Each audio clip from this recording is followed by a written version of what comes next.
Good morning. Today, starting off with a beautiful sunrise. We've been really treated to that with the cloud cover just kind of slowly getting out of here in Fargo. It's eventually going to give way to some sunny skies here today and temperatures that are really pleasant. Some low 60s for your highs. We'll be at 63 in Fargo with mostly sunny skies. Winds out of the north, and at times this afternoon and into this evening, we'll see those winds gusting into the 20s in some areas. In fact, we've seen a little bit of that this morning already. You can see on our radar and satellite map that we've got some activity down into South Dakota and Minnesota.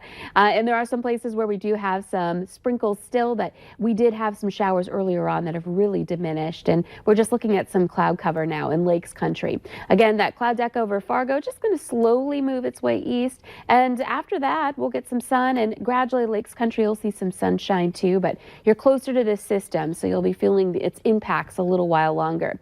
If you're heading down to Minneapolis, there's a lot of rain in that area, and we're looking at some thunderstorms hitting the cities now. Temperatures 47 degrees in Fargo. It's warmer under the clouds. It's cooler where we've cleared. In fact, we're close to the freezing mark in Bemidji at 33. It's 34 in Fosston and 38 in Grand Forks. And your winds, they're pretty light. We're looking at wind speeds that are less than 10 miles per hour in most areas. Fergus Falls has a gust to 16 at the moment. So all in all, not too bad to start off our work week. Let's check in now with Al for a traffic update. Morning, Lise. Good morning, everyone. We're on Highway 10 this morning, just working our way into downtown Moorhead, right at Highway 75 right now. And traffic out here on Highway 10 is put in the steady category. Doggone it, I wish folks would drive with their lights on. This is one of those times of years when people start turning their lights off early in the morning, and it's still dusky and it's hard to see, so or dawny, I guess we should say, kind of hard to see. So make sure you're driving with your lights on in this stuff.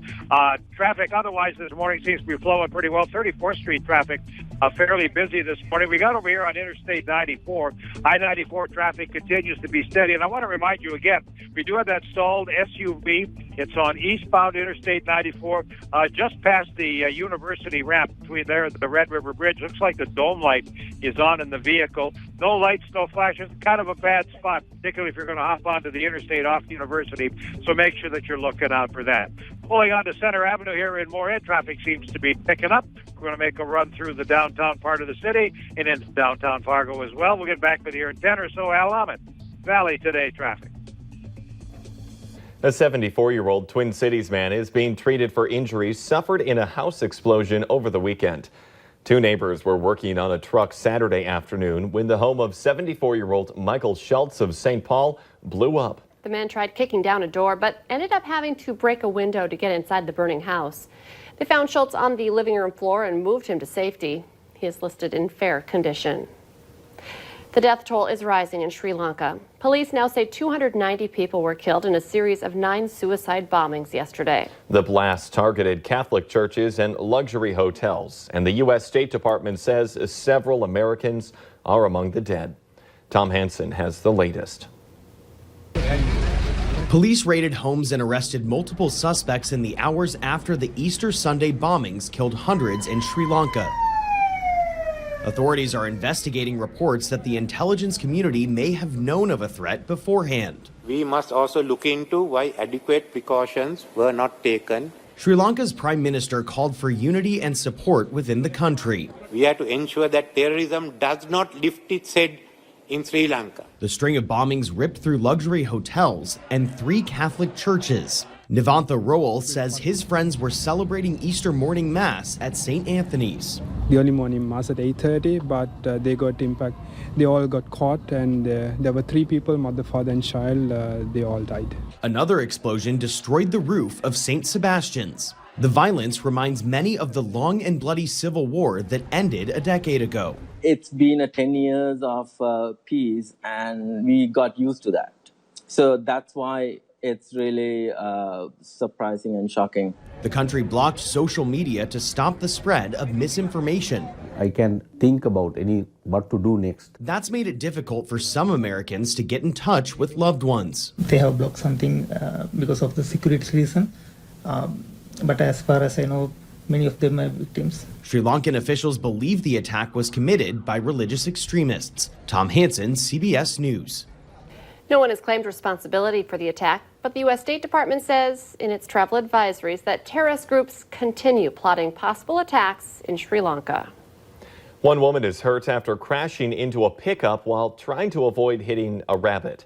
The owner of the pickup says the impact pushed his truck about 8 to 10 feet from where it had been parked. The woman who hit the truck is said to have minor injuries. Traffic was temporarily shut down on 19th Avenue West in West Fargo yesterday morning as emergency crews worked the scene. Today is Earth Day, and we're showing a simple way that can help keep the earth clean, not just today, but every single day. The Valley Today's Abby Furchner joins us live this morning from the Minn Kota Recycling Center. Good morning, Abby. Good morning, you guys, and happy Earth Day. I'm here with Mary Aldridge with Minn Kota Recycling Center, and we hear it all the time, reduce, reuse, recycle, but why is recycling so important? Recycling has a huge impact on our community. It creates jobs and decreases the amount of material that's destined to landfills. And I know we kind of can see here the process that the materials go through, but what are some of those items that people shouldn't bring here to the Minn Kota Recycling Center that aren't going to make it through that recycling and are going to end up in the landfill? Well, of course, items like bags should not be brought to the recycling centers. You should empty out your recycling, place it in the bin separately.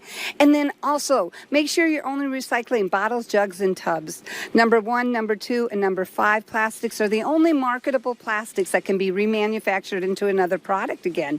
Steel and tin cans. And newspapers, magazines, cardboard, boxboard, items like that, which represents about 40% of the waste that you generate in your household. And do you see a lot of items come through here? I know you said it's a pretty high statistic of items in recycling that you can't use. Yeah, unfortunately, we get about 6 to 10% contamination, and that's material that people wish they could recycle. Is this plastic acceptable or not? Well, you got to look on the bottom. If you find a 1, 2, or 5, it's recyclable. If it's not, place it in your trash containers. And so this is just one thing you can do today to make a difference for Earth Day, but also every single day. Make sure you're recycling those materials that can be recycled and bring them down to Minn Kota. Good stuff. A great conversation to have on this Earth Day as well. Abby Furchner reporting live. Thank you. There's a big cleanup planned at a Fargo retirement center on this Earth Day 2019. Fifth graders from Eagles Elementary are heading over to their adopt-a-school partner, Touchmark at Harwood Groves, to pick up trash. Touchmark residents will help the kids tidy up the grounds of garbage that collected through the winter season.